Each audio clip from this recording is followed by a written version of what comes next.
The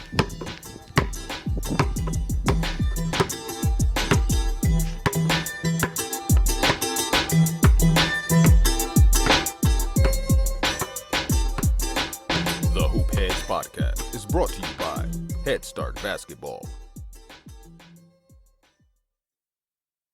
Hi, this is Coach Steve Moore, and you're listening to the Hoop Heads Podcast.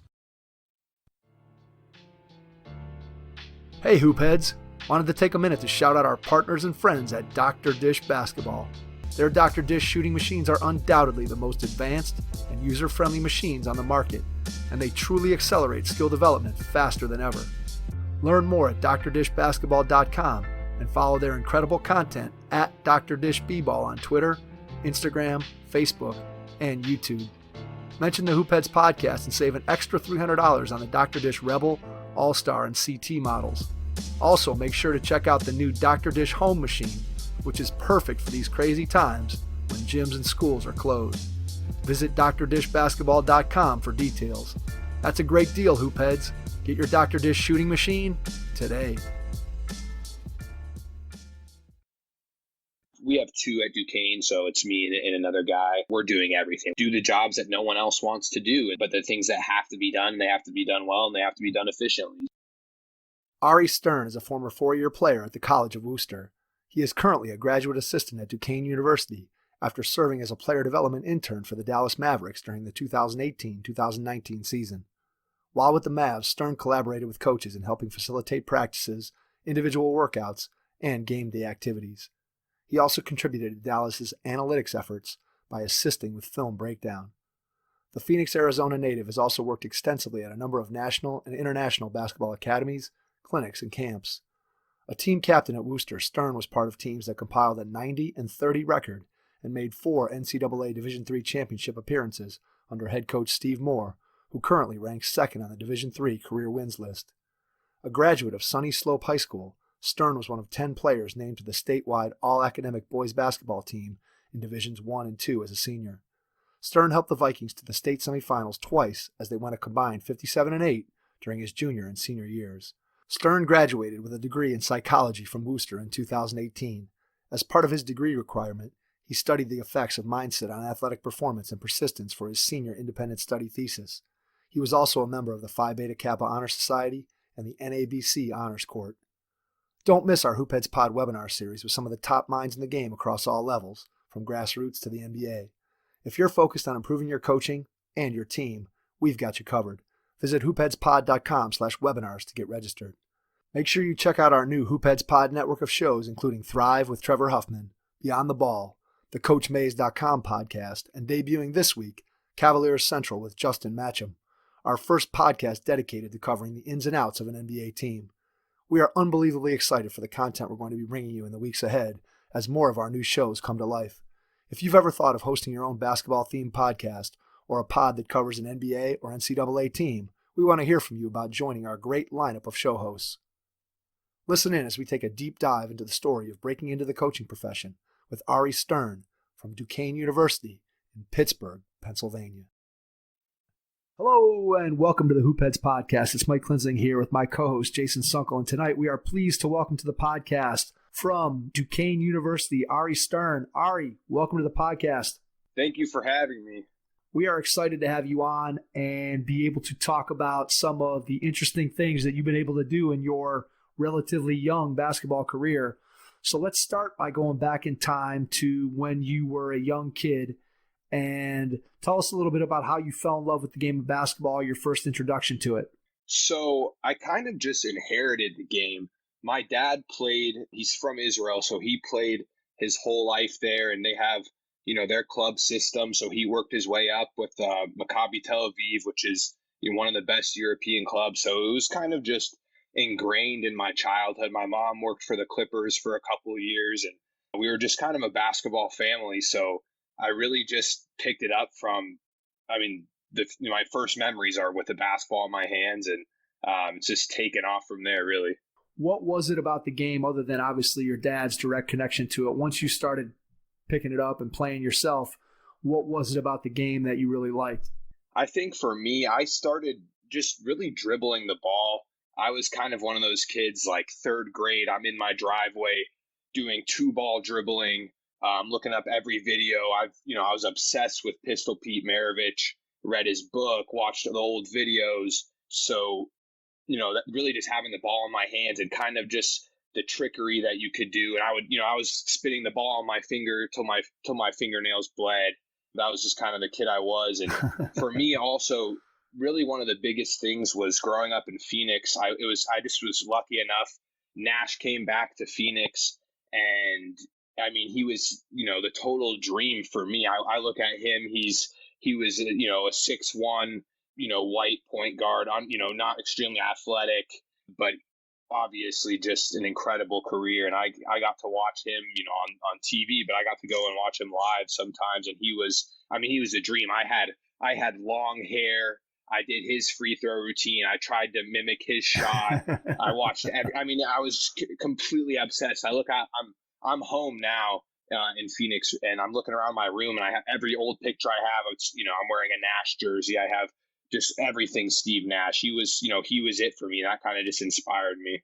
There's a lot worse guys you could probably try to emulate as a 6'1" white guy, I would say. That, and I see it more now. I guess I didn't pay attention to it as much back then, but he is like the ultimate humanitarian, great human. I don't know him personally, obviously, but just everything I see, he's just a great person. And that's kind of just tops it all off, because unbelievable player, unbelievably efficient scorer, one of the better visions in the league ever. I just think, he's incredible. And to be physically limited. Now, people don't think he was strong. He had a strong core. He had change of pace. He could change his speeds. So it wasn't like he was a slouch of an athlete, but he wasn't dunking on anyone. So maybe vertically he wasn't. So he wasn't the traditional athlete of what we think of as a runner, jumper, dunker, that type of athlete. Rather, he was a guy who relied on great balance and, as you said, change of pace and strength and things, eye-hand coordination, vision, things that are all... Mike, this sounds like you.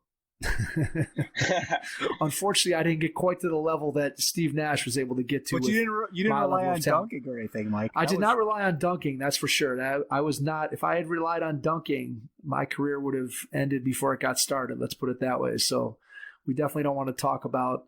We're not going to spend much of the podcast talking about my athleticism, because it'll be a very, very short podcast. We won't bore Ari with all those details.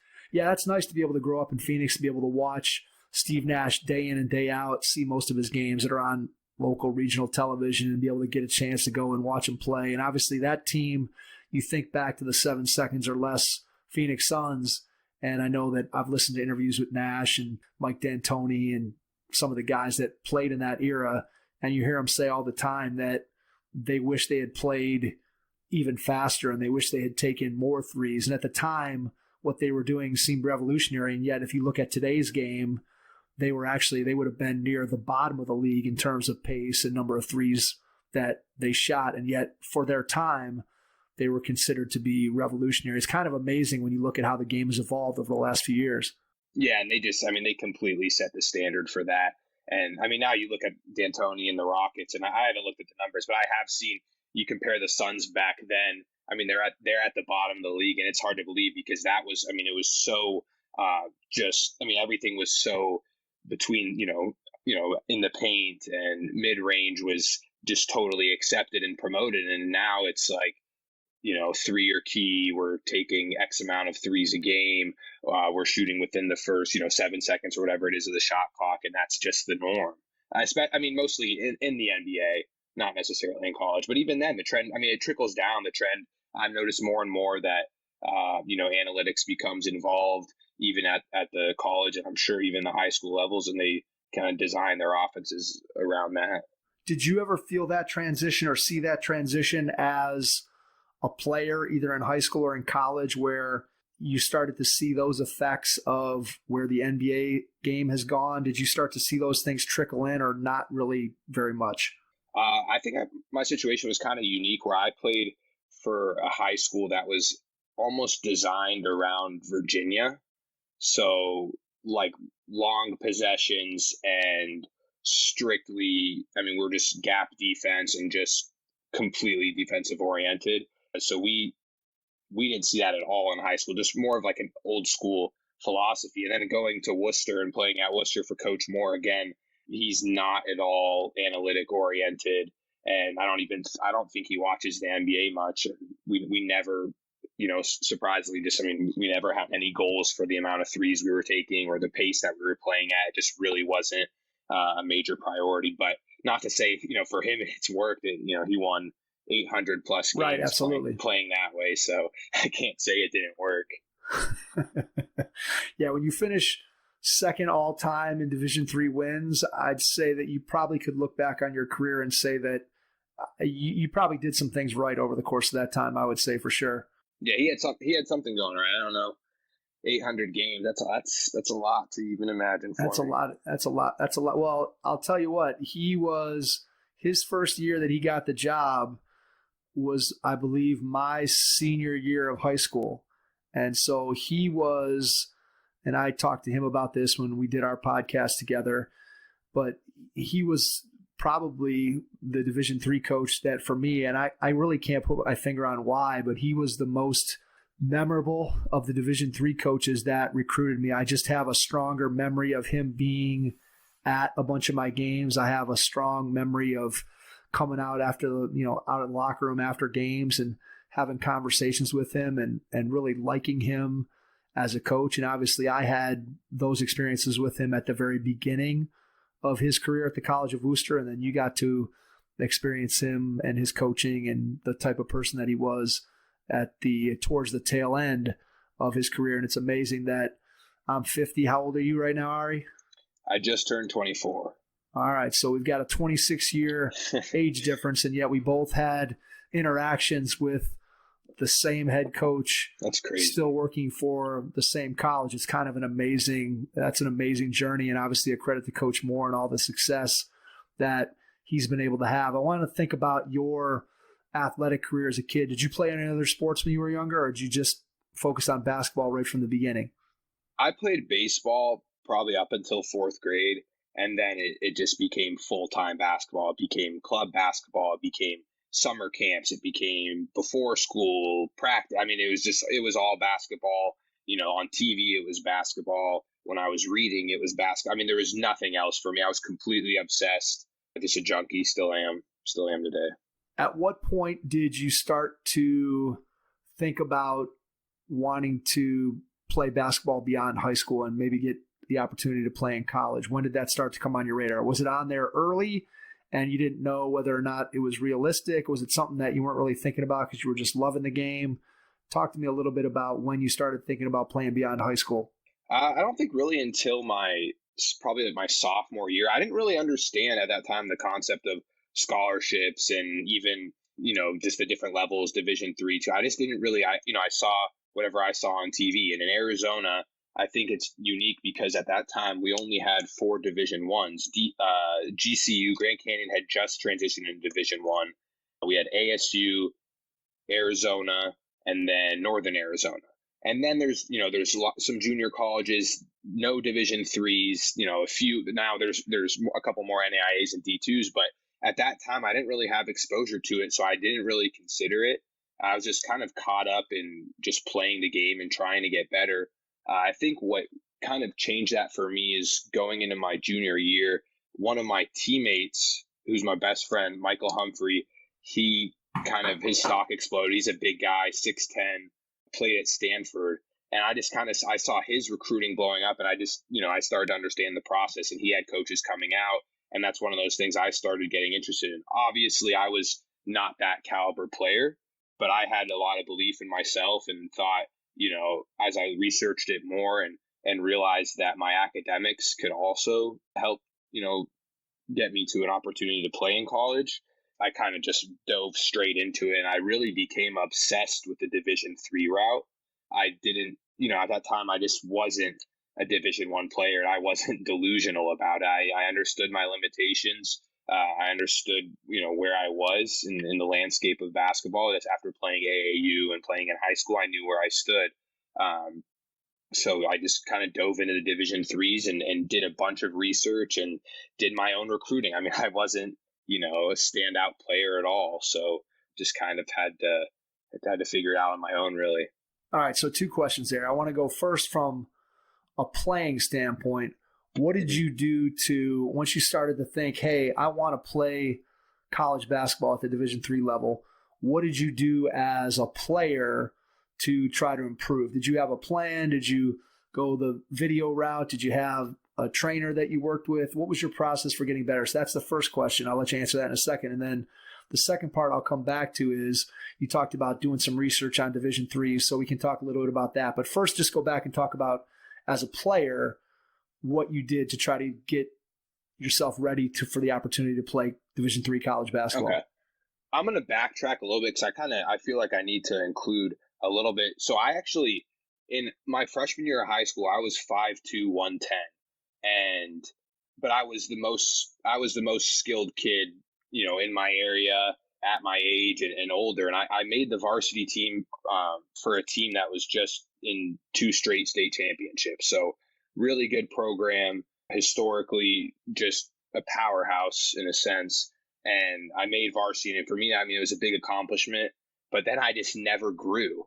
I went, I was 5'2", 110. My sophomore year, I was 5'4", probably 125. And I'm, at that point, everyone is becoming a man. And I'll never forget, I would look at, and this is, I mean, I was weird, but I would look around practice and I would see, all right, like which of the guys on the team don't have armpit hair just like me? Like, where is anyone else like me, or am I alone in this?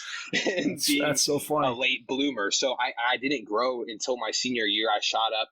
I was 5'11", probably when I graduated high school. 5'11", 155, and I grew in college. I'm 6'2", 195 now. So it was kind of, I mean, that I'm sure that had to do with it. And it kind of changed the trajectory of my career because I was extremely skilled, and at a time that my height didn't matter and my athleticism didn't really matter. And then everything caught up to me, and I became, I was behind physically, and it really affected my mentality. I know it's a long time ago, but when I was coming into high school, I was a scorer. I was very dynamic, took risks, and it was just tough. I kind of had to change my game, became just more of a role player. And I was, for better or worse, like in a way satisfied with that mentality of just being more of a glue guy. I think at times throughout my high school and college career, I could have been more than that, but I guess that's kind of the approach I took. So it was going into my junior year was when Division threes got on my radar. My head coach at my high school, Ray Portella, he played at Pomona Pitzer, one of the best academic institutions in the country. And he kind of just told me about his experiences and introduced me to his coach, who is still coaching there, Coach Cat.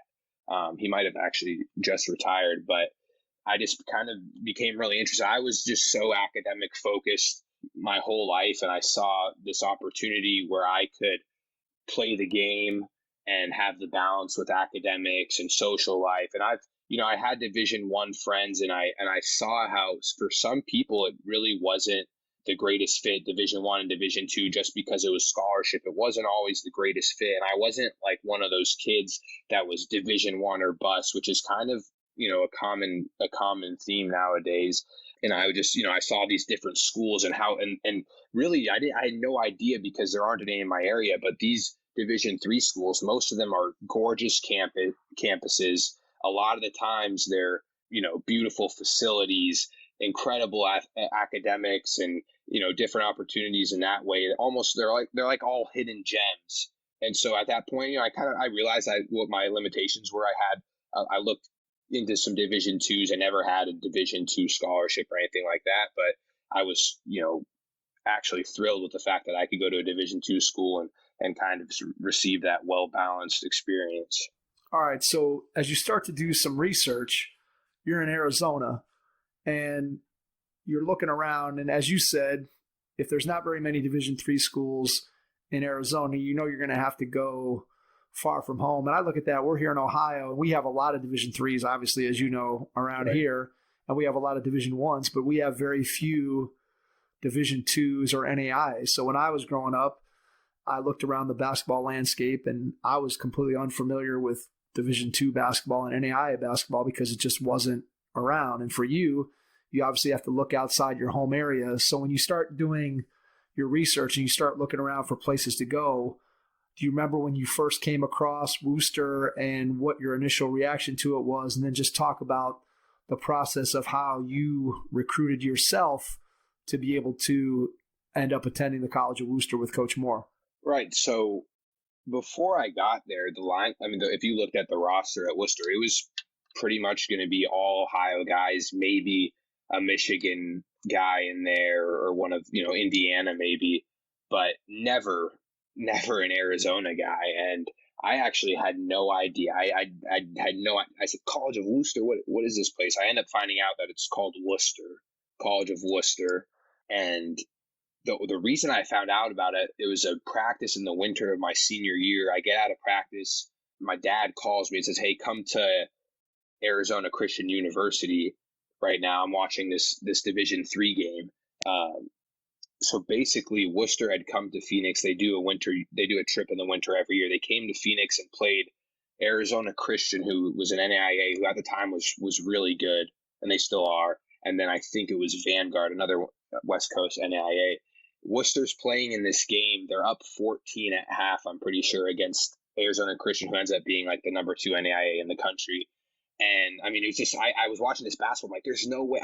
My perception in Division III was just skewed because I had never seen it. So I'm watching this like, whoa, this is high level basketball. I mean, athletes and big guys, and they're strong, and they're completely intense, and they're beating up on this high level NAIA team. So I was just really impressed, and they actually end up blowing the lead, and they lost the game. I'm pretty sure they lost by 2. And Coach Moore and Coach Klein, they were livid. I just remember how upset they were and how passionate they were. But I waited for them after the game, and despite the loss, they were really bummed out. But they spoke to me after the game, and I just introduced myself, and kind of the relationship grew from there. They actually fortunately had a day off the next day, and they all came and watched my practice. And that was the first time I had a college coach in the gym for me. There were a bunch of college coaches in there for my teammates all the time, and that was the first time for me. So that was pretty cool. What was that like? What was your thought process as you were playing out there during practice and somebody's there actually watching you? Did you feel a little bit nervous? Do you remember what you were going through mentally when that happened? I actually was. I don't think I was too nervous, just because I was like really comfortable with my high school and with just kind of I've always been a good practice player because I just would always give maximum effort and go hard, and that was never really a concern. It's not like I saw them come in the gym and I had to turn it on that day, just because that's my whole life, just kind of been a consistent practice player, for better or worse, because I'd rather have been a good game player than a practice player. But so I wasn't really concerned with that. I remember they came in leading up to, we were playing a game. I think we were in a kind of Christmas time tournament, and we were doing, we were going against the zone. And at that point my shot was just on, and I hit like 6 straight threes in that practice. And I'm sure for them that was good. And I just, made plays on defense, and they told me they were interested. They liked me. And then kind of from there, I just started researching this school, and I had no idea, what it was. And I started reading they advertised they're the top, one of the top undergraduate research institutions.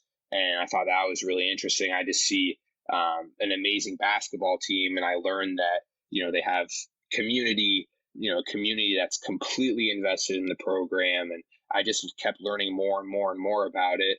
I eventually go out and visit, and just I was wowed, and I ended up going there. So from an academic standpoint, as you're trying to think about what schools you wanted to go to, and clearly you were a good student in high school, what did you think you wanted to study? What did you end up studying at the College of Wooster? And just talk a little bit about what your academic goals were going into your college experience, because I think that's something that it's really important to emphasize for any players who may be out there listening, is how important it is to have good grades and to take care of your academics, because it just opens up so many more opportunities to be able to play college basketball beyond your high school years. If you're limited as a student, your opportunities as a player are going to be limited. But if you're a great student, that clearly opens up many more opportunities. So just talk a little bit about your academic background in high school and what you wanted to study when you went to college. So I was always just kind of an overachiever in school. I don't really love that word, but I just I always had something in me that was like, I'm going to do assignments on time. I'm going to do them well. And that's just kind of how I always approached it. I have an older sister. She's 2 years older and she's brilliant. She's a genius. So she kind of set the standard, like I have to match what she brings. So, so I just, I studied, I read a lot growing up. I did well in high school. I had above a 4.0 and, my dad is a physical therapist and I watched him my entire life. I was obviously hurt many times or minor injuries and he would treat me and I just was around his practice and I became very interested in that. So I went into college thinking that I would, eventually go to physical therapy school. The weird thing is that, most liberal arts schools like Wooster, there's no pre-physical therapy degree. So my first approach was to go through biology. And I thought, I would end up doing pre-physical therapy, but I did not love the biology, did not love the chemistry, the neuroscience. It was difficult. I made it through the first 2 years of it. I did well, but as I slowly started to figure out that I wanted to coach, and the more I read, I became very interested in psychology. And I kind of just fully invested myself in psychology, also because you can do physical therapy through psychology as long as I had all the prerequisites, which I made up for the community college classes and just did everything I could. But my main focus was psychology, and it's for me. I'm extremely happy that I transitioned into that, and so my degree was in psychology from Worcester. Coaches, we've teamed up with E3 Analytics so you can now purchase 3 of their exclusive new playbooks. If you're looking for ways to improve your team next season, these playbooks blend affordability with the quality content that serious coaches are looking for. Just visit hoopheadspod.com/store and you'll find playbooks from Coach Don Showalter of USA Basketball, Coach Mike Flynn from the Illawarra Hawks in Australia, who coached LaMelo Ball last season, and Coach Tyler Whitcomb from West Michigan Aviation Academy. Check out these great resources at hoopheadspod.com/store. So you mentioned there that at some point during your college career, coaching starts to appear on your radar, which would make me think that prior to that, it really hadn't been on your radar. So maybe talk about the moment of realization when you thought, hey, maybe when I'm all done, I can start to get into coaching. Maybe coaching is a profession that I want to end up in. When did that thought first enter your mind? And just talk a little bit about the why you thought that might be a good fit. So I think it begins with just being around really excellent coaches growing up my whole life. My middle school coach, my dad coached middle school with one of our friends, and it was, immediately high level, fundamental basketball. My high school coaches were unbelievable. My college coaches, super successful. So I was surrounded by these great coaches, but I just, at the time, I never really considered coaching because I was so consumed by playing and trying to get better. And it wasn't until my sophomore year. So I was starting my sophomore year, probably for the first 12 or so games. So most of the non-conference games, I lost my starting spot. I ended up not playing much, and it kind of was like this downward trajectory. And like most players, naturally, it was really upsetting. I wasn't getting what I wanted. And like many people, one of your main thoughts is, the coach, this, the coach that, So those kind of thoughts actually led me to think, this is what I would do if I was coaching. And at the time, those thoughts I was probably thinking the wrong things. They probably weren't, really valid thoughts, but it kind of got me thinking like, oh, this coaching thing's cool. One day, you can call the shots. You decide who plays and what type of players we're going to get and what type of offense. And I started thinking about it. That was at the end of my sophomore year. And then, I really just kind of dove into it. I started reading. I read a bunch of biographies, autobiographies, watched documentaries. I read about different coaches' journeys, Lute Olson, Coach K, Rick Majerus, all these different people, and just to see how they did it. And then I began using this Wooster network that I started to build. So I went to Coach Moore one day. I told him I wanted to coach. And of course, he had given me advice, but he helped connect me to other coaches that were Wooster graduates. So this small school of 2,000 people in a town of 29,000 people has these high-level coaches, and I had no idea. They had Ryan Peden, he's an assistant at Ohio State. Lamont Perez, head coach at Chattanooga. Who am I missing here? I don't know. Ellen Wood is at Ashland. I mean, these are high-level coaches, all from this small college, and they're right there for me. They have good relationships with Coach Moore. So he helped connect me with them, and I just first started by reaching out to them.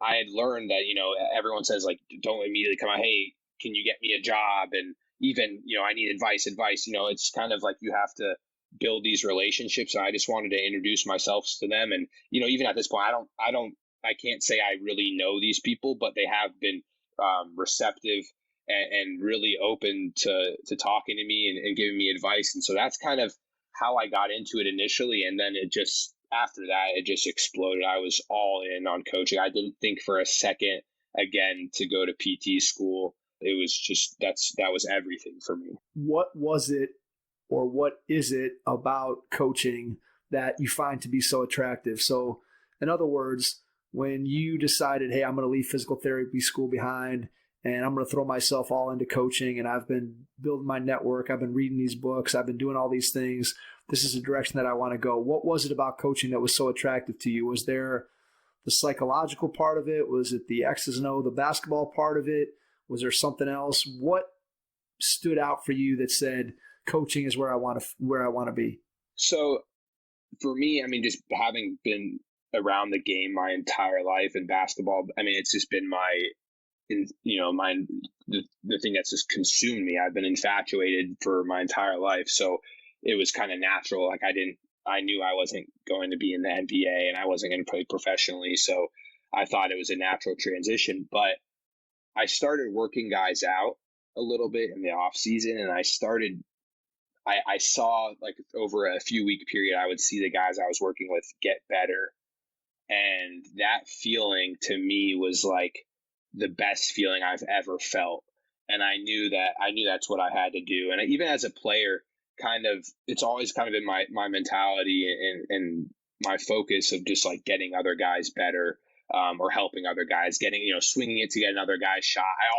For me, making the extra pass, like, that was just as rewarding as a basket.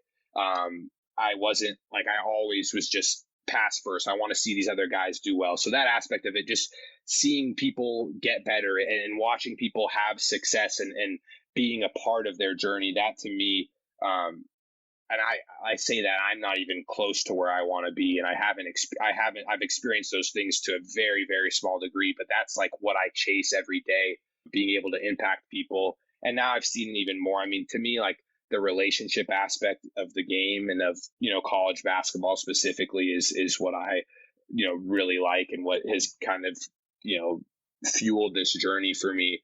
As a player, I valued my teammates, I valued my coaches, I valued the community, the fans. It was everything I had to look forward to. And it's the same thing as a coach. I love the people that I work with. I love working with the players and just having an impact on a school and a community. And I think that's been the biggest thing. Like, you see a kid, I've only been in college basketball for 1 year, and like I said, I'm not even remotely where I want to be. But you can see how these coaches impact the kid's life, and they can change their entire trajectory. And even like now, like especially today and with everything going on, you can just see the impact of coaches, and that you can have on young men and that you can have on society, really. And that's what it's about for me. I think that's awesome that you've come to that realization so early in your coaching career. I've said it on the podcast a few times, and that is, for me personally, when I was a young coach, I don't know that I understood the importance of those relationships. Not that I didn't build relationships, but I don't think that I focused on that or thought about that as being one of the driving forces of my job. I much more thought of it being an extension of my knowledge that I had gained as a player.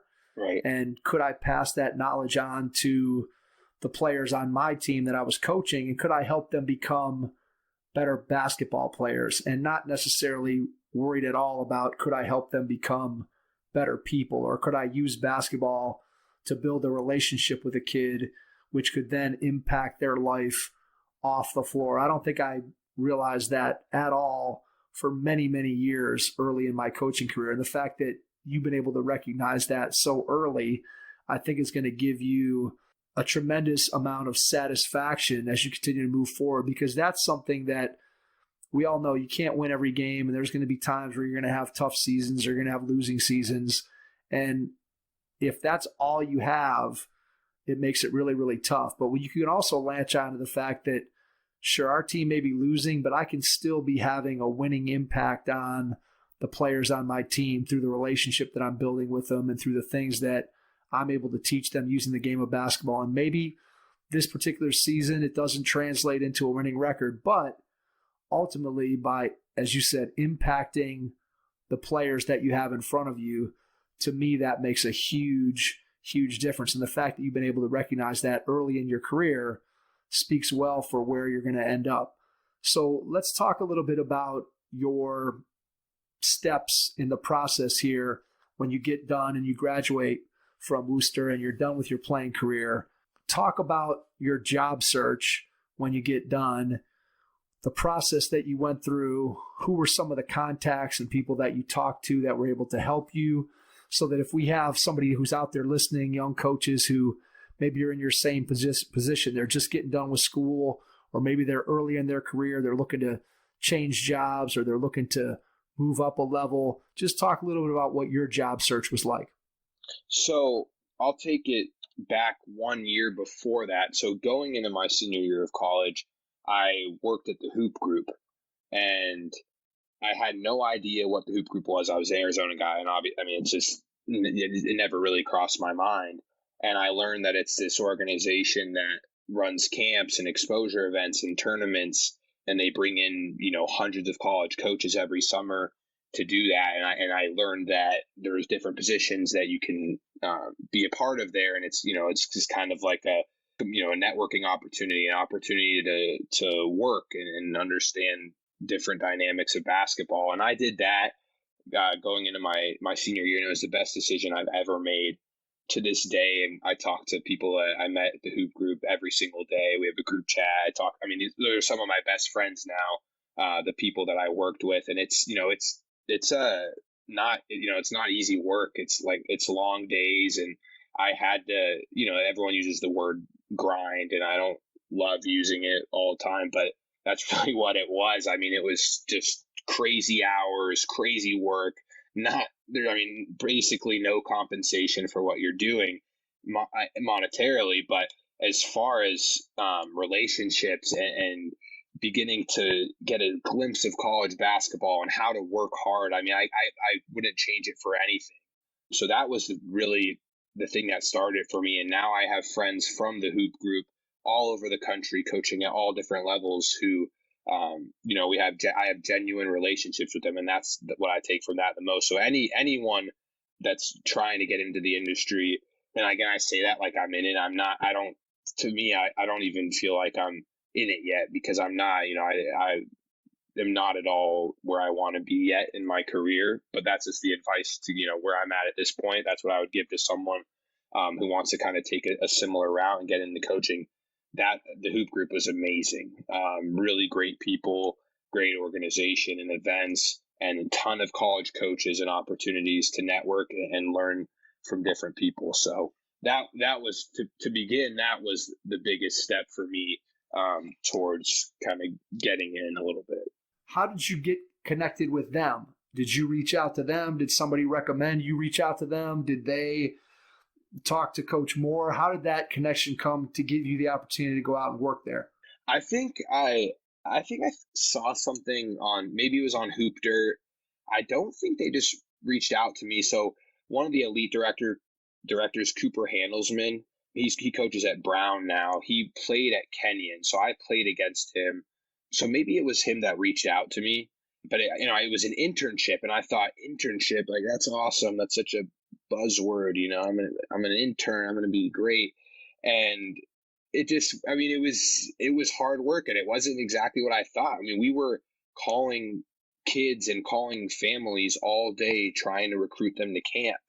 I mean, we were cold calling, and that's not exactly what I thought we were doing. And I'll tell you, a lot of times I was miserable, and I thought, like, why am I doing this? But I look back on it now, and it was the best decision I could have ever made. I learned, it just takes, discipline and just having to kind of be persistent. And I wasn't the best at it. There were times where I was, just not extremely positive about doing that every day, but it taught me a lot, and I met incredible people. So again, it was like one of those things. I wasn't, it's not, I don't know how much of a sought after internship it is. People, it's definitely worth doing, and I would recommend it to anyone, but it's not I don't think it's super competitive or anything, but I saw it as a good opportunity. Again, it was in Reading, Pennsylvania, and I'm, used to summers in Phoenix and the West Coast, and, warm weather, but beautiful weather. And then I'm taking myself to this place in the summer at Albright College, and it was just kind of like a shock and totally different and uncomfortable, but it was the best thing for me.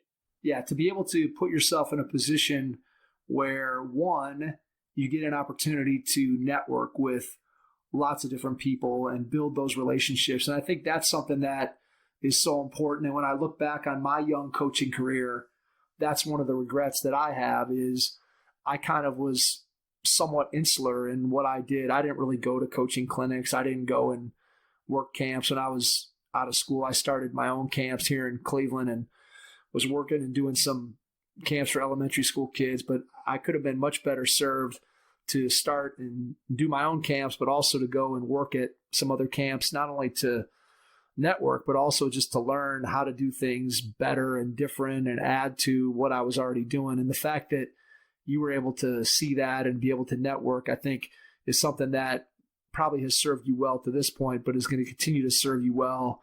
The better relationships that you can build when you're young. We all know that in the coaching profession, many times when you start talking about who gets what job, a lot of times it comes down to who knows who and who lets somebody know that this job is open or it's going to be open or somebody's moving to take another job, and that allows you to move into that job. And those relationships are really important. And the second thing that I pull out of your story is a theme that's run through our podcast with conversations with a lot of coaches, and that is that even though you may have been doing something that you didn't love, making those cold calls, I'm pretty sure that when you were sitting there on the phone that you were doing the best job that you possibly could in the moment. And I think that's a lesson that we've tried to get across to coaches, players, whoever it may be, that you've got to do the best job that you possibly can in whatever situation you're in.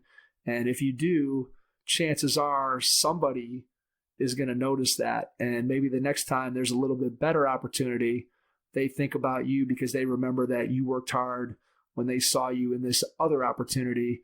And that's how things happen. And I think that when I hear what you're talking about, and I hear you working at the hoop group, and I hear you doing things that I'm not sure that was the most fun thing, but I still tried my best. To me, there's a huge lesson there, especially for young coaches, is to make sure that whatever job you're in, even though it might not be the one that it's not your dream job, maybe you're not the head coach at Duke right now, but you still got to put in the work, you still got to put in the effort, you still got to be the best that you possibly can in whatever position you're in. If you do that, that's going to allow you to have success. And I think that's the lesson that I take away from what you just shared. And I don't know if that's a similar lesson that you learned through the course of that experience.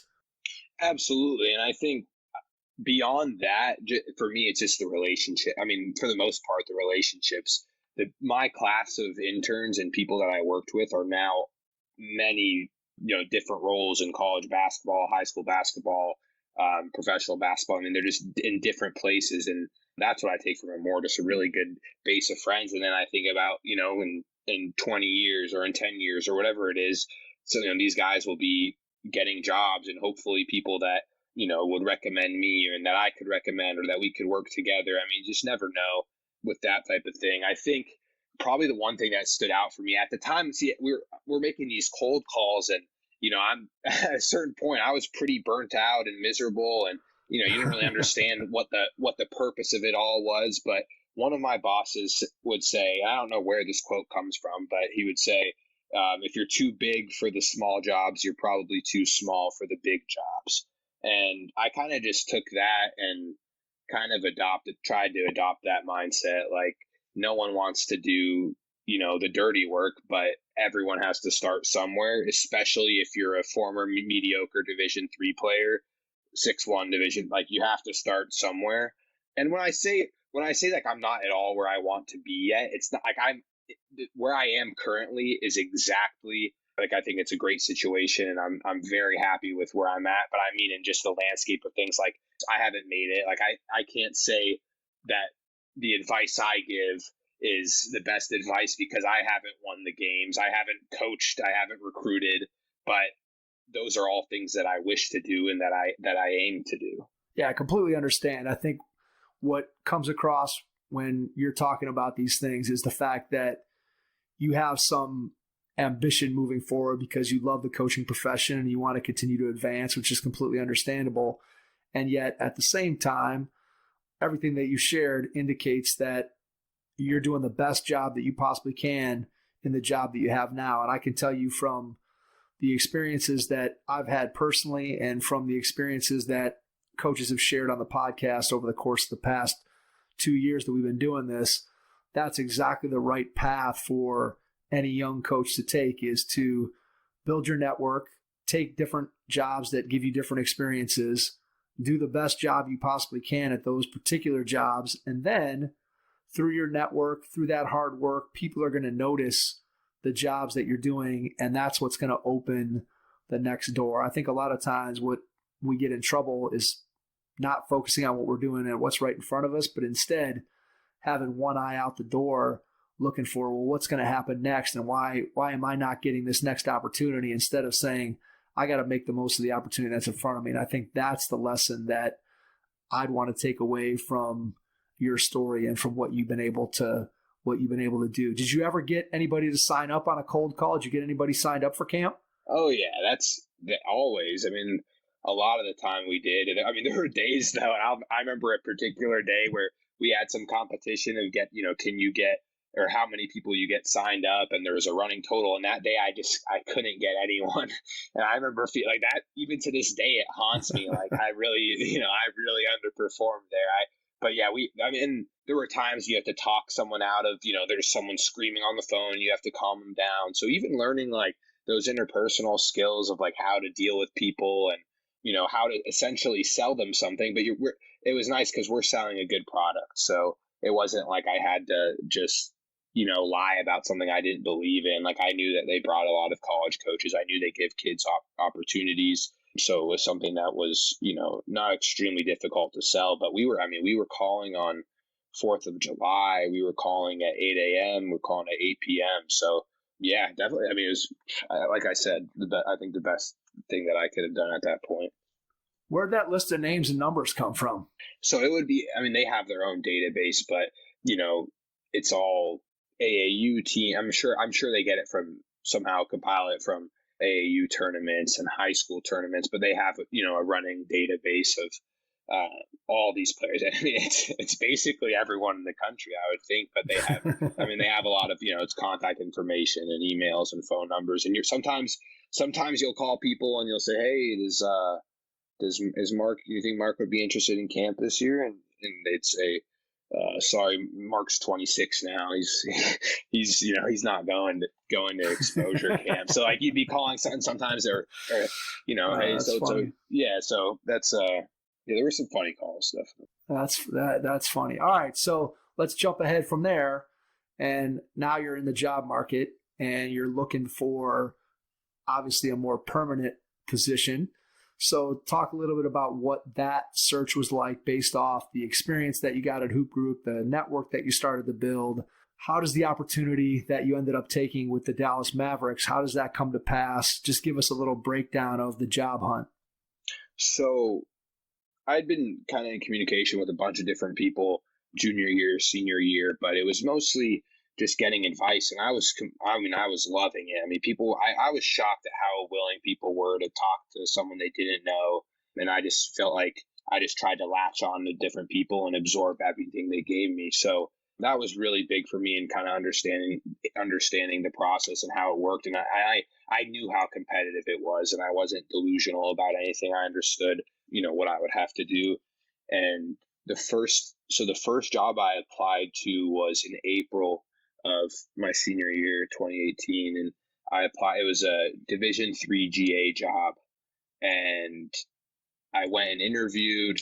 I thought it went well. I wasn't like super thrilled with the position or anything, but it was a good school, a good program, really good conference. And I figured, okay, like I could take this. And I actually didn't get the job. And that was a pretty big bummer for me because I thought, if I can't get a Division III GA, then, I might not get, where I want to be. So I guess not for a long time. I didn't let it discourage me, but I was a little bit bummed about that. But then I saw this opening. My high school coach sent me a link. It was on Hoop Dirt or Teamwork Online, one of those websites, and it was for this Dallas Mavericks player development internship. And I didn't think I had a connection to the Mavericks. I loved the NBA, and I watched a ton of Suns basketball, so I watched a lot of Mavericks basketball, different playoff battles, all of that. So I was always interested, and I saw the opportunity, and I thought I have to apply. So the first thing I did was I went through my network of people. I had a contact list. I made a contact list of different people, where they were at, who they were associated with. And the person that I ended up figuring out that I had a connection to Dallas Mavericks because Coach Dave Grube was always coming to Wooster to our practices. You had him on last week, and I listened to it, and he's an amazing guy, and he's been a really, really great mentor to me, and he's kind of helped me along this way, and I'm just absorbed everything he said because he's done it at different levels.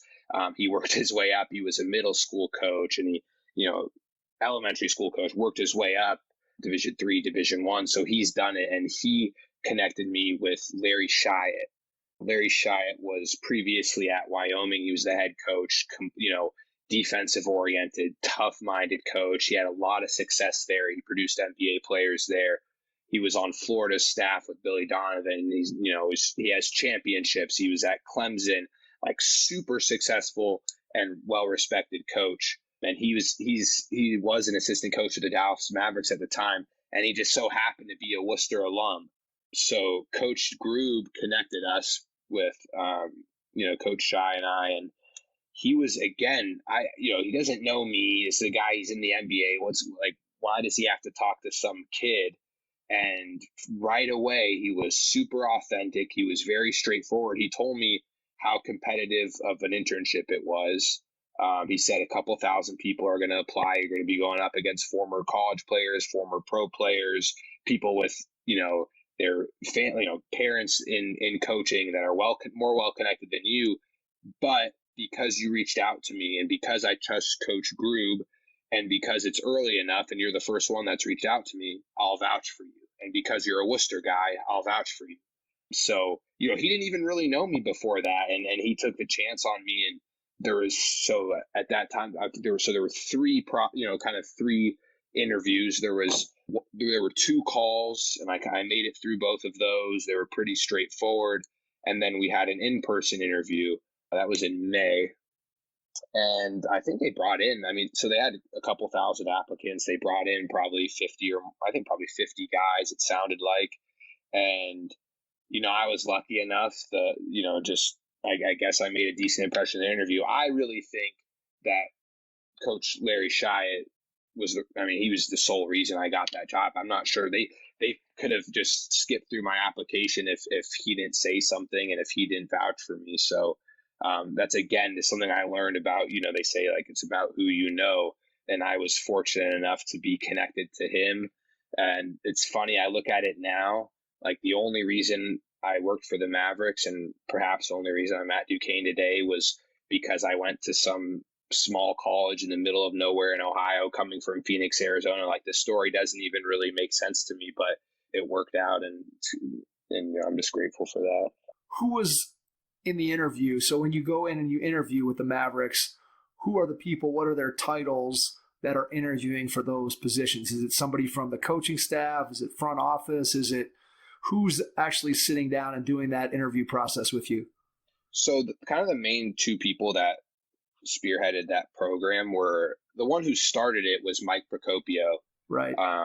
He was the head of player development there. I mean, he's got a history in basketball. He worked with Kobe during his championship runs. He worked with Jordan before that, and his trainer. I mean, he had a great resume, and he was very well respected. And he started this program basically bringing in interns to rebound, to pass, to do scout team, to hop in on defense, hop in drills, anything basketball related, practices, pregame, postgame, workouts, training camp.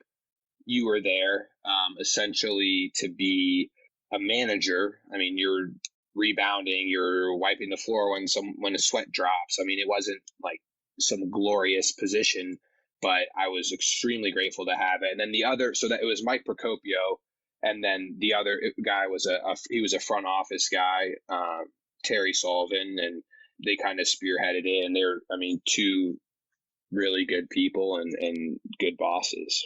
Yeah, we've had Mike on the podcast. He's awesome. I mean, the things that he's doing now with his hoop consultants and the film breakdown and what he's sharing, I just found him to be an extremely bright guy and somebody who, again, through the power of his hard work and just continuing to work and do the things that are necessary to gain the players' respect, and the tremendous work ethic that he had paid off. And as you said, the guys that he's been able to work with in his career are just tremendous. And for you to be able to get that opportunity, and again, Coach Chiat, he was actually, when back a long time ago, he was an assistant coach at Cleveland State. My dad was a teacher a professor down at Cleveland State, so I used to go to games, and I'm sure that I met Coach Chiat at some point. I don't remember any particular interaction with him. I more remember my dad talking about him when he was an assistant at Cleveland State.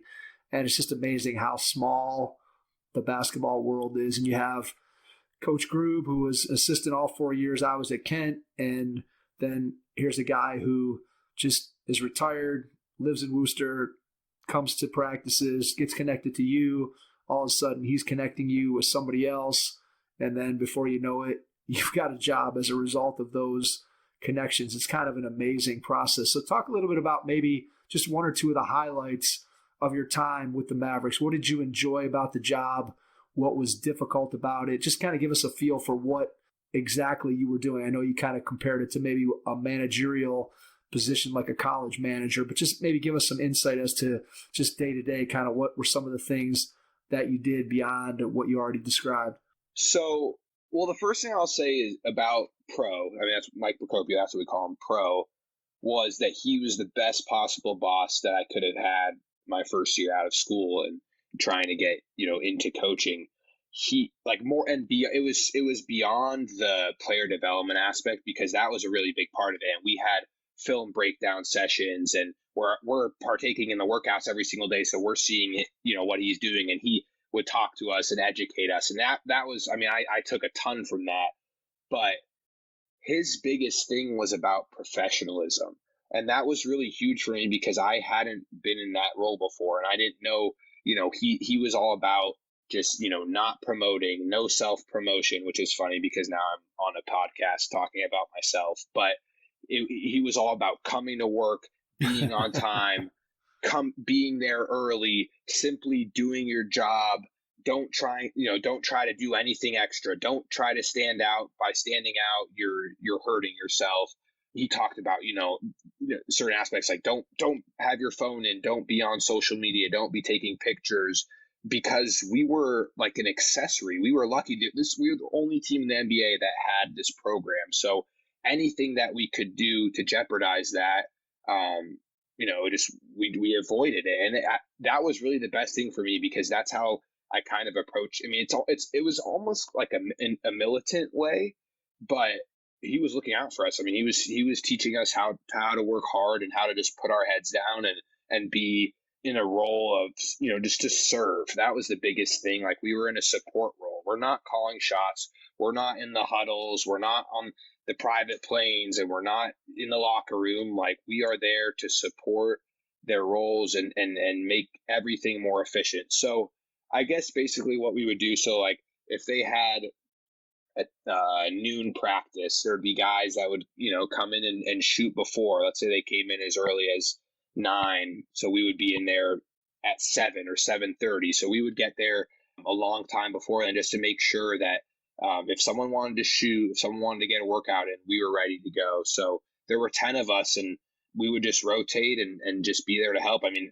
essentially the job was rebounding for them, passing to them, hopping in drills, whether it's offensively or defensively, giving them a look, and then practice, again, aiding, we're running the clock, we're standing in formation, precisely arranged around the court. If there's a drop of sweat, you are sprinting out there, wiping it as fast as you can, because if someone slips on that court, it's your fault. So it's one of those things, like, those were little jobs, and it you just had to take them seriously, because no matter how small they were, and no matter, like, we weren't getting rewarded, and we shouldn't have gotten rewarded, but because we were just fortunate enough and we were privileged enough to be in that position. But we just understood, like, that's what we had to do to help the organization. And I feel really, really lucky to have been able to experience that.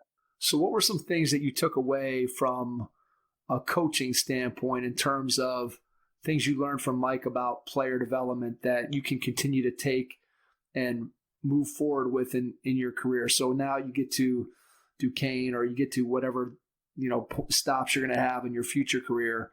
What are some things that you learned from him that you can apply when you work with players moving forward? So his thing and his phrase is dominate simple.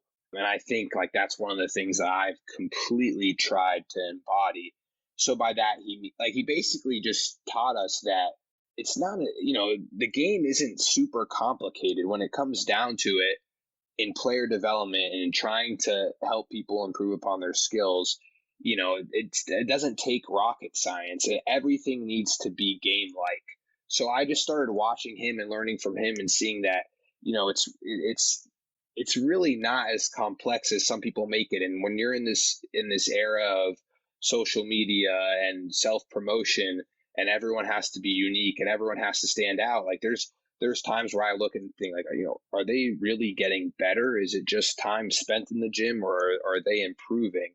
And so I really just learned in that sense that just keep it simple, keep it game-like. So everything that I've tried to do after that point has been game-oriented. What are they going to see in the game? Why would we ever take a shot or work on a move that they're not going to see in the game? At the same time, you do want to allow a player to grow, and you don't want to put limitations on someone. And there's time and place to explore and to experiment and to try to take jumps in your game. But for the most part, I mean, it's pretty simple. And the other thing that Pro really taught us was there's, 70% of the league, if not more, I don't know the exact number he uses, but they're role players. Not everyone is Kyrie Irving. Not everyone is Kevin Durant. Not everyone has to be or should be at all a 12 dribble isolation top of the key step back like James Harden. Like, not everyone's built for that. There's only so many stars and superstars. So you have to work on skills that can translate to these different roles. So we're looking at a wing player, and if you're a role player that is playing the wing position, we're looking at transition baskets, and we're looking at shot fake one dribble drives and being able to hit spot ups and shot fake sidestep. And beyond that, I mean, it's and obviously being a very capable defender at that level, you have to be, but like it's pretty simple. So he taught us, focusing on 1 to 2 to 3 skills and just mastering them. And I think that's just like, he brought back the simplicity of the game and the purity of the game for me. So pro, that's, I mean, that, and watching his player development, that was just one experience. And they also have, I mean, they have incredible coaches on the whole staff. Sham God is another one of the player development coaches. I watched him every day. His coaching and teaching philosophy is completely different from pros, who was also different from other guys. There's Pete Patton. He's the shooting coach over there. I learned a ton from him regarding shooting. And so there are all these different coaches with different styles. And then there's Rick Carlisle, who's the head coach. So he's less, player development oriented, more team strategy and team execution. And to be able to watch him and implement, I'm watching him implement an offense and, watching that every day it was unbelievable. I felt like I was a fly on the wall, and I tried to absorb everything. I tried to write down everything I could and just learn from him. And that's a championship coach. And that's one of I think he's probably the second longest tenured coach in the NBA behind Popovich, maybe Popovich, then him, then Spoelstra, or something in that order. But I mean, just such an incredible basketball mind. He played for the Boston. People forget he played for the Boston Celtics back in the day. I mean, this guy is complete champion. So to learn from him and just see, like, his was most X's and O's, and watching that and how he approached, all of them, watching how they approach player relationships. So they had one of the more like defensive assistant coaches. I mean, he did both, but very defensive minded, was Jamal Mosley. And he was just watching him and how he worked with the players and how he approached relationships. That was, again, one of the things I learned. Like, you can't treat every guy the same at all, and you have to coach them differently. Mose did a really, really good job of that. So that was just, I mean, the whole experience was unbelievable. I really felt like I was a fly on the wall, and I just tried to soak it all up. I didn't, it wasn't about, like, and initially, you walk in and you see Dirk and you see Luka and you see these guys that you've been watching your entire life. And I'm a total hoop junkie. And I'm seeing, Michael Finley's part of the organization, and Jason Kidd's walking in. And there's, it's just all these basketball legends. And at first you're like completely wowed by it. But like Pro taught us, this is your job. Like, you're not here to be a fanboy. You're here to learn, and you're here mainly to contribute and help the efficiency of the organization. So I tried to, that's just part of professionalism. And, I really respect all of those guys and people in the NBA, but it's not, it's not a time to idolize them and to be fans of them. It's just a time to get to work. So that was kind of the approach that I took. All right. So I want to ask you about the practices. So when you're are you attending most of, and obviously during the season, NBA teams aren't doing a whole lot of practicing, but when the team's at home during the season or when it's training camp, are you not only there for the player development stuff pre and post practice, but are you physically present there in the actual team practices as well? Yeah. So anything on court at home, we were there. So we didn't travel. We weren't in the locker room. We weren't even in the huddles, which is fine. We shouldn't be, but we were on the court at all times. So in practice, it was really cool. I had the opportunity to be a part of the scout team. So I played the point guard for the scout team. So when the Mavs were playing against the Trailblazers, I was either CJ McCollum or Damian Lillard, or if we were playing the Rockets at that time, Chris Paul was on the Rockets, I was Chris Paul. And not only were we exposed to our own offense and different philosophies that Coach Carlisle taught, we were also exposed to all these different types of offenses. And it's just NBA offenses to me are just like, they're just advanced, and it's playing with pace, and it's a lot of different, there's just so much more space in the NBA. And also no defensive 3 seconds, and it's very pick and roll oriented. So I'm running off, I'm trying to give them the best look possible. I'm going off a pick and roll, acting like I'm Chris Paul, and I'm very far from Chris Paul, and I'm going against DeAndre Jordan, who's protecting the rim. And it was unbelievable, but it helped me see the game too. And it helped me learn, the amount of philosophies I learned, and the way these guys have to communicate, and the different defensive coverages on pick and roll coverage. And, it was just unbelievable being exposed to concepts that I didn't know, but I could pick up through actually being on the court.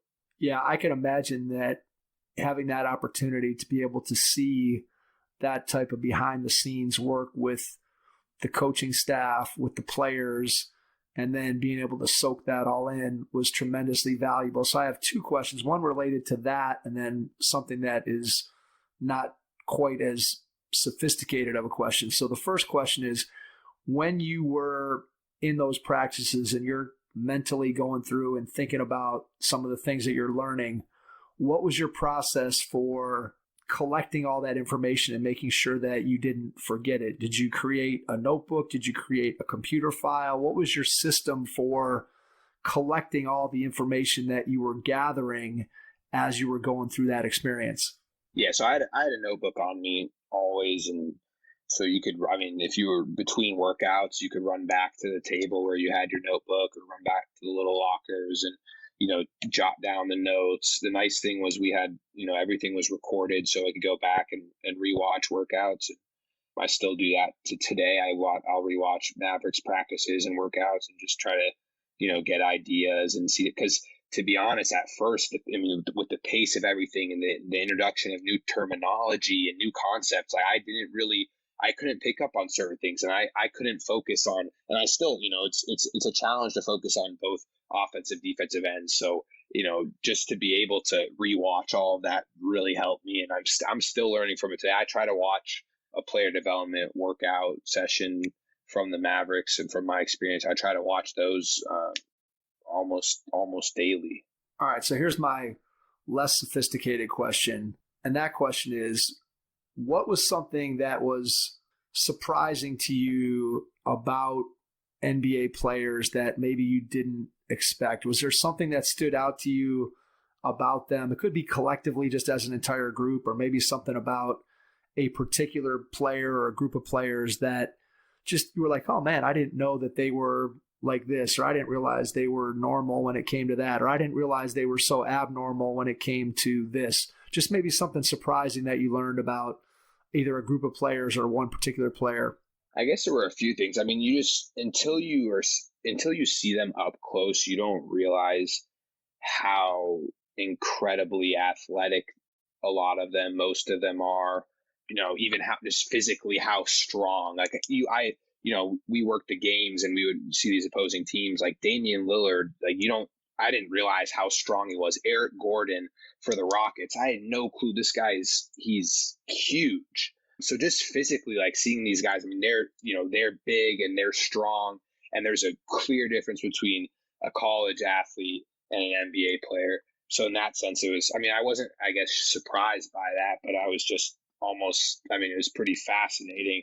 But in addition to that, I would just say the IQ of these guys, and I look at just veterans in the NBA and people that have had careers. I mean, I don't know how long the average career in the NBA is. I think it's only a few years, but the guys like Devin Harris, who are like longtime vets, JJ Barea, and what separates guys like that, and I mean, a ton of vets in the league. You look at Jared Dudley and Richard Jefferson late in his career, like he was 40 years old, still playing. Vince Carter still playing.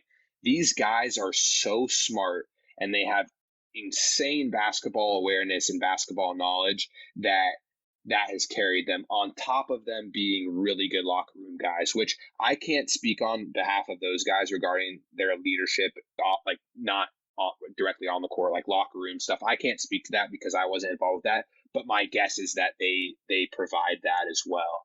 So really just seeing like how smart these guys, to be in the league, you have to figure it out because there's a bunch of different coverages for different people. There's different reads, different looks, and there's different philosophies and terminology. So you just have to be smart. You have to be engaged. You have to be able to be focused. And I was just really the intensity of that was something that stood out to me. And then I guess in addition to that is just like seeing up close the killer mindset and that kind of like that mentality and just tough-nosed people. The person that stands out to me most is Jalen Brunson. So I was there for his rookie season. He came off of a national championship. I mean, he's the best player in college basketball, but still was doubted. He's a second round pick, doesn't have great size. Maybe people thought he wasn't a point guard. They didn't know if he was a point guard or a combo guard or a shooting guard. He wasn't super athletic, but you look back, this guy's been a winner at every single level. he's dominated at every level. And just to watch him every single day, he was completely fearless. He was going up against, big time players, and he was going directly at them every single time, never back down. And he had the beginning of his rookie year he was not efficient, but he got in the gym and he worked and worked and worked, and his shot got better. And you could tell like his feel for the game is, he's incredible. I'm a huge fan of his, just because it seems like he does it the right way. And in addition to that, just like the hard work. I mean, at every level and every kind of like the different places I've been, I just keep being exposed to how hard people work. And I'm like, how is it possible to even work harder than that? I mean, these guys, like watching Harrison Barnes, like that guy, I mean, complete gym rat. He was in there all the time. And even like Dirk and I, again, like, I don't want to reveal these secrets that I feel like they're not even secrets, but things that aren't for me to reveal, because I feel like I was just a fly on a wall, and it was just a privilege for me to be there. But a guy like Dirk in his last season, like, he was still working harder than anybody, in a sense that if they had practice at 10, he was there at 7 every single time, doing mobility and doing stretching and doing whatever is part of his rehab. So just to see that, I mean, the work ethic, I mean, it's unparalleled. There's a reason these guys are in the league, and there's a reason that they stay in the league, and it's because of that. That work ethic being a huge part of it. Yeah, I think you hit on a lot of things that the average person who is maybe just a fan of the NBA doesn't necessarily realize. And it starts with the physical gifts that these guys have, from a size standpoint, from a speed, quickness, wingspan, all these things. If you have not had an opportunity to go down and be on the floor for an NBA game or an NBA practice, or stand next to an NBA player, now granted, there are some guys who may look like Steve Nash who aren't necessarily physically imposing, but 95% of the guys in the league, when you stand next to them, you have at least some sense physically of what makes them different from, even as you said, the best college players. I mean, there's just a difference. There's just a physical difference in what those guys bring to the table. That's number one. Then number two, the second thing you said was how high a player's basketball IQ has to be in order for them to stick in the league.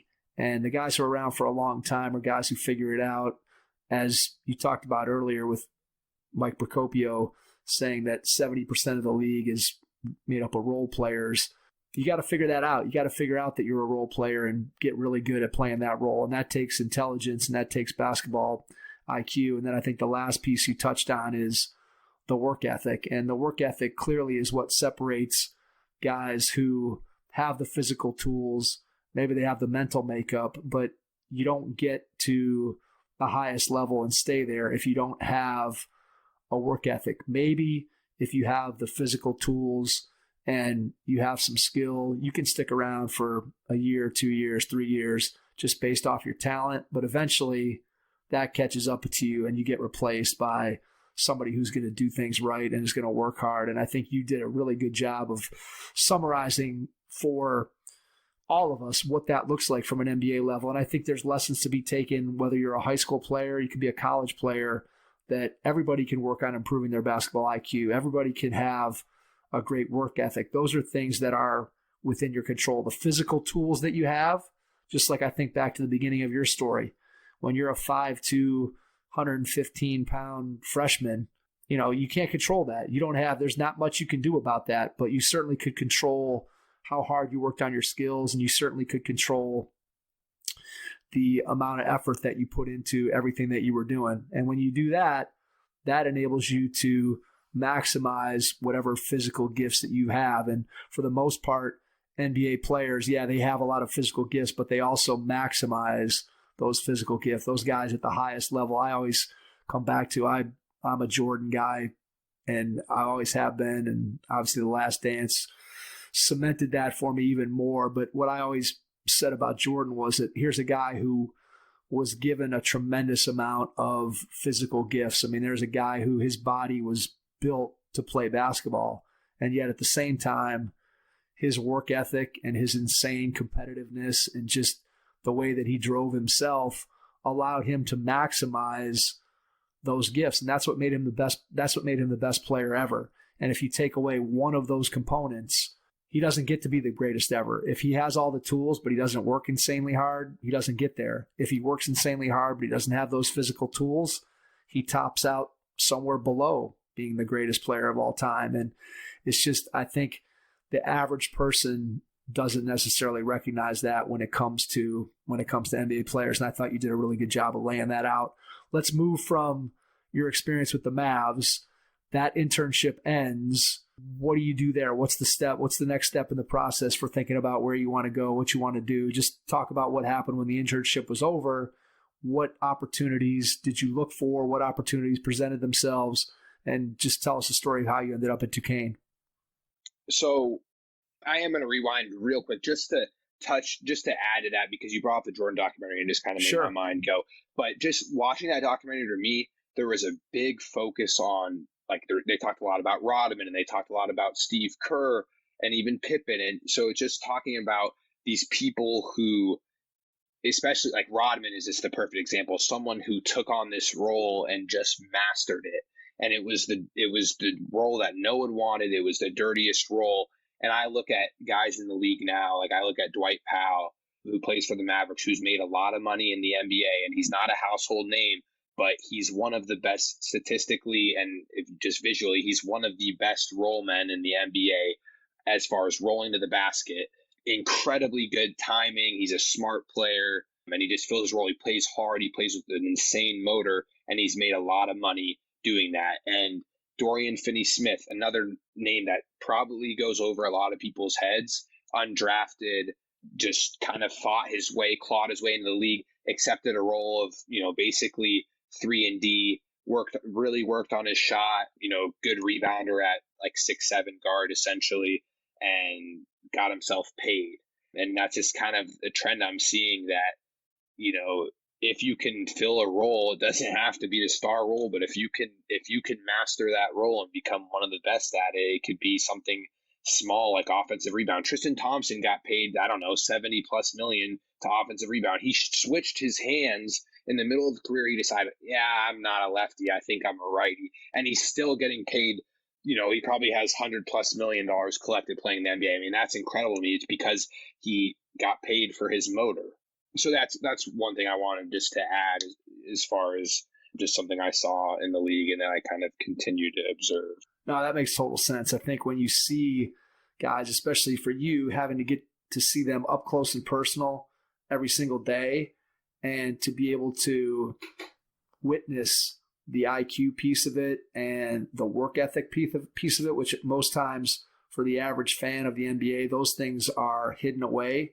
Fans don't get to see those things. Yeah, we get to see what happens on game night, but we don't get to see what happens with those players on the practice floor in the off season, and just the way they put in the time on their body and their mind and getting to practice and getting extra shots up and doing the things that they know they need to do in order to be able to stay in the league. The average person just doesn't see that. So my next question again is, what happens when the internship ends? Just describe the next steps in your coaching career and kind of how you moved forward after the internship ended. So the whole year, the internship, you come in with the understanding that it's a 1-year program. Like, you are there to learn a lot and to meet people and build your network and then move on. That's the understanding. So the whole time you're connecting, you're trying to connect with other people in the league, and you're trying to use that NBA, although, it's an internship and it's, you're at the bottom of the ladder, but you still have the NBA on your resume. So you're trying to leverage that at that time and just reaching out to a bunch of different people. And really during that process, I didn't know what level I wanted to be. I thought about the NBA. I thought about the G League. I thought about Division III. I thought about a Division I GA. I thought about these different options. I just kind of was really open-minded. So I reached out to a bunch of different people in the same way that I did when I was in college, just trying to get advice, trying to get a connection. And really the first major hit for me was from Duquesne. One of the GA, the old GA at Duquesne, was a hoop group guy. So one of my friends from the hoop group told me, hey, so-and-so, his name is Chad, he's leaving, he's done with his graduate assistantship, and they're going to need someone, so I'll connect you with him. And that was in April, so pretty early, like in the landscape of like the job market in basketball. The college season had just ended. I only knew Duquesne because I watched a lot of Arizona basketball, University of Arizona, and TJ McConnell came from Duquesne. That was pretty much my exposure to Duquesne. I didn't know much about it. Fortunately, my mom is actually from Pittsburgh, so I had been to Pittsburgh.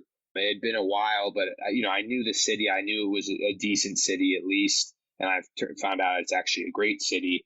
But I went out, so I kind of connected with them, and just was lucky enough to go out there for an interview. It went very well, and after a week or so, they got back to me and told me they offered me the job, and I didn't accept it right away.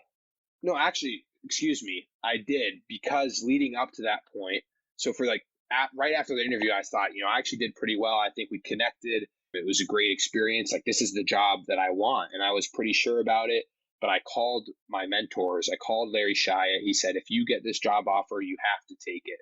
I called Adam Cohen from Stanford. He's associate head coach at Stanford. Very familiar with Dan Braun. They have the same mentor and Coach Ben Braun. But he said, same thing. You get this job, you have to take it. And I talked to probably 5 different people that said the same thing. So when they offered me the job, it was a no-brainer. He called me. I was in Dallas still at the time. It was probably May 2nd, something like that. Offered me the job, and I took it. And I didn't even, I could have explored other things. I made, people kind of chase like the highest level, and I was looking at some like high major entry level stuff and MBA stuff, but it just seemed like the right move, and I'm extremely glad that I did it. So for people who don't know what exactly your role is as an assistant coach, just describe for us what it means when you're a graduate assistant, you're a video coordinator. What does your day-to-day responsibilities look like? What are you doing? I'm sure it's a jack of all trades, but just tell us a little bit about what your day-to-day look like.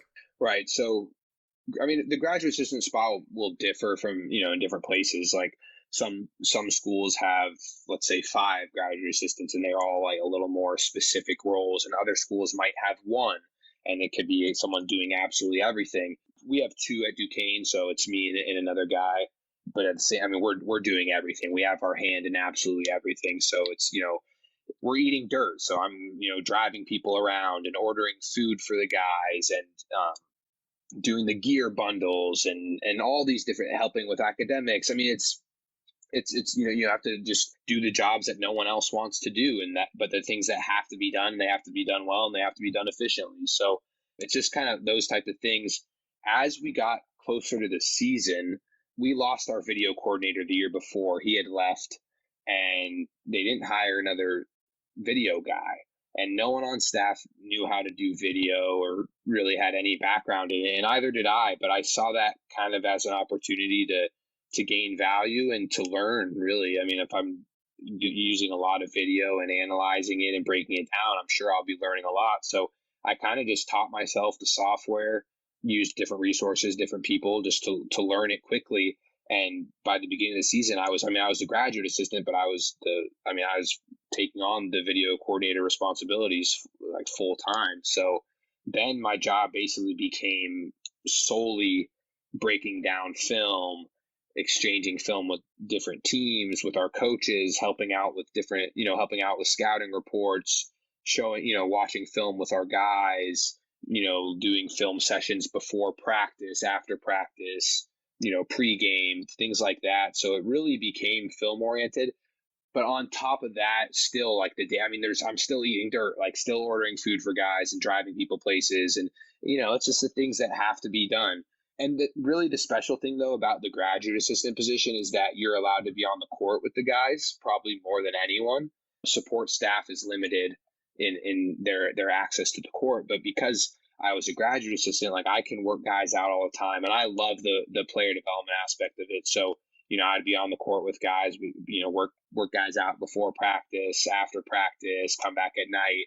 So I really, so far, have gotten just a well-rounded experience. Coach Dambrot has been just incredible to work for. And I'm sure I'll touch on that a little more later, but he's just given me responsibility. And, it started off with small things, and I had to, build trust with them and, earn it. So at some point, let's say I was making the coffee, and eventually I'm doing well at that, and I'm making copies, and I'm doing well at that. I'm driving people, and I'm becoming reliable. But then and then I can do something more basketball related. We trust you to work this guy out, and then breaking this film session, this film down, and then leading the film session. So just trying to do really well at everything they give me, whether it's something I like or something I don't like, and then just learning along the way and trying to just add value, help out the program. That's really what it's been about. Hey, plus being the only guy who knows how to run the film software, that'll get you a long way. Yeah, that and it just really helped. Like, I looked at it that way, like it adds value for me, and that's great. But also, I'm watching every single team in our conference. We play in a high level conference. And some incredible coaches. So I'm watching, their stuff, what they're doing on offense and defense, learning from that. But then at the same time, like, I'm in there early in the morning with Coach Dambrot, giving him the film that he needs. And, we developed that type of relationship where, like, I can actually give my input, or he'll ask me a question, and I'm not just guessing on something because I've just watched 7 straight games of St. Bonaventure. I have, I might have I might have input that he wasn't, considering, or maybe I can confirm an idea.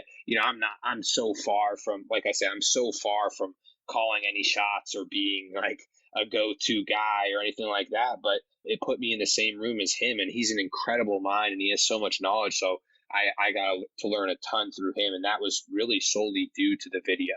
Yeah, I could see where, again, being the only guy that is well-versed in how to use the software puts you in the room all the time, whatever film is being utilized. And we all know that, especially in today's game, film has become such an important way for coaches to improve themselves, and then conversely also to improve their team and their players. And it's become really critically important for players to be able to watch and see the good things they're doing, see the things that they need to improve.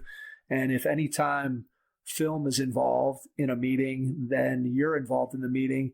That, I'm sure, gave you ample opportunity to be able to sit down in the room and pick the brains of what is a great staff there. So when you start thinking about Coach Dambrot and what he brings to the table and some of his strengths, what are just 1 or 2 things that you've learned from him that 30 years from now, when you're still coaching somewhere, that you're going to look back on your time with him and still think, boy, those are 1 or 2 really key things that I learned from Coach Dambrot back in my very first year of college coaching?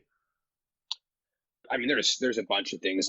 There's a few that stand out. One being just him having a passion for the game. I mean, you watch him on the sideline, you hear him in a timeout, in practice, in a huddle, like you could, or if you're just speaking to him in just an informal conversation, like, this dude is obsessed with the game. It's all he thinks about. I mean, he eats and eats, sleeps, drinks basketball. Everything he lives is basketball. So that's something that stands out to me. Like, he's just all in, which I'm sure many coaches, many successful coaches are. Most of them probably, but that really stands out.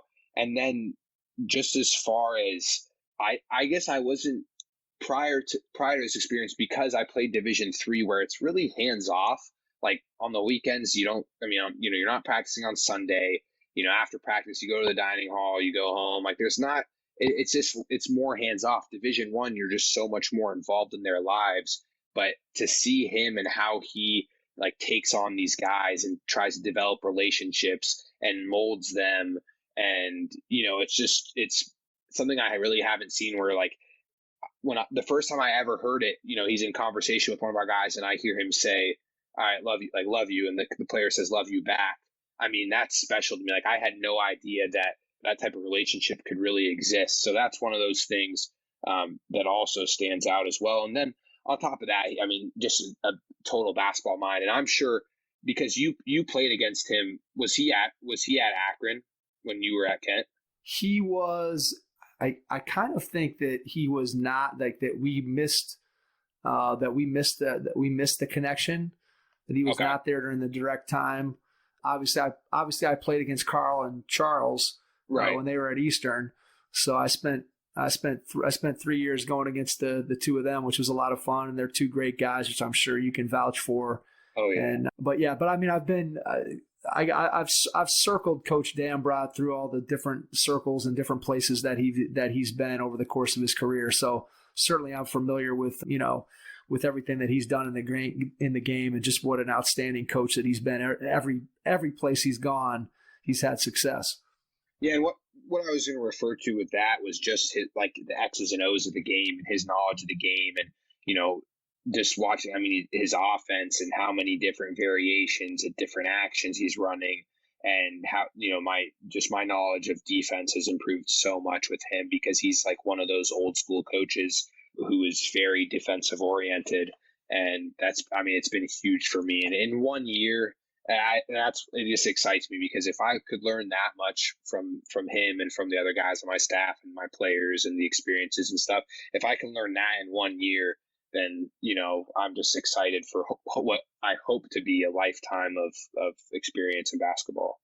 Yeah, to be able to be around people who know the game, who are just tremendous teachers of the game, and then, as you talked about a few minutes ago, that are also building relationships with your players, that's something that I think is special, and that's something that I think you see much more of in today's game. You see more of a focus from coaches on building that relationship. There's far less of the my way or the highway coaches than there used to be during the time when I was growing up. That seemed to be more of the Bob Knight model of coaching, where the relationship part of it was secondary to the basketball piece of it. And I think now we've come around and come full circle to where coaches understand that in order to get the best out of somebody as a basketball player, you also have to be able to build that relationship with them and develop that relationship with them.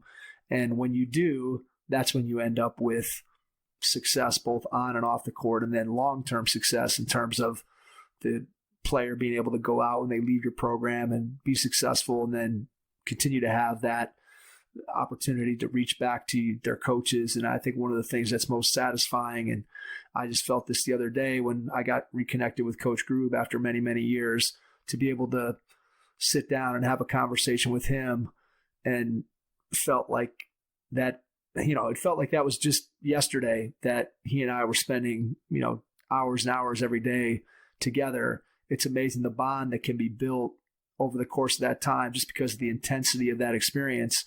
And I think that's one of the things that, when I think about what coaching is, both from me being an athlete and being coached, and then me being a coach and coaching athletes, I think that relationship piece of it is something that I don't know that I valued it that much necessarily as a player. And I don't know that I valued it that much early on in my coaching career. But I think as time went on, you start to realize that the wins and losses kind of melt away, and the season records and all that stuff. And really what you remember are the individual players. You remember the teams. You remember the moments. And that's really what's important. It's not, hey, we went 18-4 this year, and the next year we were only 12-10 or whatever it is. You more remember the people, and that really is what it's all about. And I know at the Division I level and at the NBA level where you've been, clearly wins and losses dictates whether or not you have a job. So certainly you have to win, but I do think that there's been a greater emphasis and a greater understanding that relationships can help you to win. And I'm sure that's what you saw over the course of your year at Duquesne this past season. And a really cool thing and unique aspect of Duquesne and Coach Dambrot is his entire staff played. So Carl and Charles have this, 40-year relationship with Coach, 30-plus year relationship with Coach Dambrot. They recruited him, they were 17 years old. Terry Wygan, one of the assistants, played for him at Ashland. Rick McFadden played for him at Akron. The list goes on. So they all played for him, and they all know each other very well, but they're great friends, but they just accepted me. And in 1 year, I feel that I have a family. Right now we're anticipating to go back sometime soon, and it's kind of it's a tough transition. I've been at home with my parents, who I haven't spent a lot of time with for the past 6 years, just being away, and it's tough to leave them. But then I think I try to just look at it, frame it positively. Like, I'm going back to this family of people who all have my back and who are extremely supportive and have taken me in. So I feel really lucky to be where I'm at with that staff. Absolutely. All right, we're coming up. We just passed the hour and a half mark. So I want to give you a chance to share your contact information so that people can reach out to you, find out more about what you're doing, what you're all about, share your social media handles. If there's anything that we didn't touch on, one final point that you want to make, you can go ahead and do that. And then I'll jump back in and we'll wrap up the episode. All right. So as far as contact information, my email is sterna, that's STERNA @duq.edu. And I don't know who would want to talk to me, but if anyone does want to talk to me, they can reach out to me, whether it's, anything, questions, or if I can help them with anything, they can always reach out to me. It's kind of funny, like over this time, I've done, the same thing I've always done, try to connect with people and try to latch on and just learn from different people and gain different perspectives. And I've started to see different, a lot of times it's student managers or, people still in college that are looking to enter in and kind of, find an entry level position similar way that I did. And they'll reach out and ask for advice.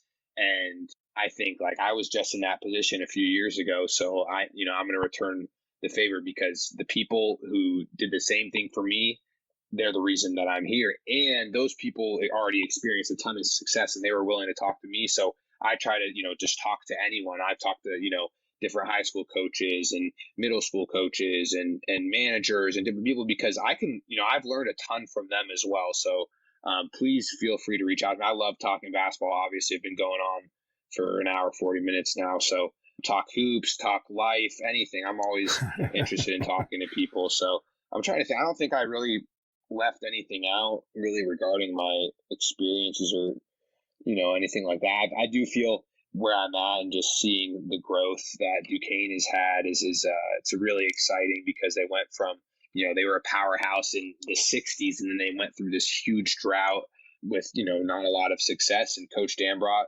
has come in and revitalized the program. And the hope is to just bring a lot of excitement to the city. And, I feel really lucky to be a part of that. I have a lot of history in Pittsburgh with my family. So, I'm just really happy to be where I'm at. It's good stuff. I'm excited for you. I think that the things that you've been able to share tonight will definitely, for any young coaches out there listening, there's a lot of valuable hints, tips that you've given them in terms of their own career path and thinking about where they want to end up and how they want to get there and the importance of working hard where you're at, the importance of building a good, strong network. I think those are things that any coach can take away from our conversation. I want to thank you personally for spending an hour and 40 minutes or so with us tonight. It's been a lot of fun getting a chance to know you, talk to somebody who's right on the beginning of their basketball journey. We've had a lot of guys on here who have been in the game for a long time and they have a different perspective, and you bring a unique perspective being someone who's just starting out in the coaching profession. I really appreciate the time that you took to spend it with us and share with our audience. So to everyone out there, thanks for listening, and we will catch you on our next episode. Thanks. Thanks for listening to the Hoop Heads podcast, presented by Head Start Basketball.